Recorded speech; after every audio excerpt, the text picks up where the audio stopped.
why are we here talking about Internet for All? It's because increasingly we realize that no individual stakeholder can address this problem individually. More importantly, traditional business models do not apply. And so therefore, we need to put our heads together and think about how we can do things differently. The way we define the Internet for All is how we can develop skills and increase awareness, addressing the costs element, as well as local content and application, because we see these as being complementary. And then we also need to look at the locally relevant content, because it doesn't make sense for us to provide the internet and people don't see any relevance to them. It must make a difference to their lives. This issue of relevance is a demand challenge. For you to have access to the internet in your location and still not use it because you don't understand how it might benefit your life is certainly a challenge.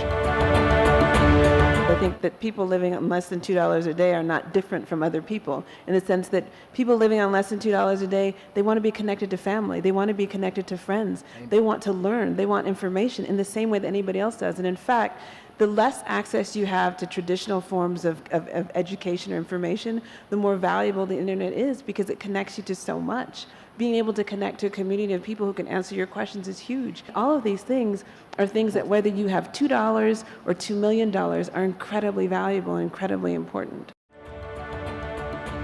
Well, Internet for All, it means improving the lives of people. It means socially connecting everybody. It means I can have contact with my grandmother that lives in the middle of nowhere in Somalia that I've not seen in maybe 10 years.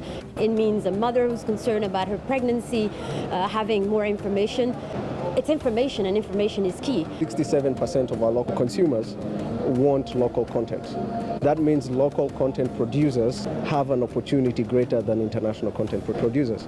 Now, revenuing that content is an issue, because most content producers are trying to sell their content using the same channels that have traditionally been the sources of income. So the challenge here is for content curators is to find models that work for Africa. When users find value in that content, they are paying for it. Facebook is incredibly excited, thrilled to be launching Free Basics here today in Kigali. It's a passion of Facebook to make the world more open and connected. Even more excited about being able to offer Facebook in Kinyarwanda. People would love to connect with people they love in their own language, and we also think that it's important to increase the content on the internet that is available in people's home languages.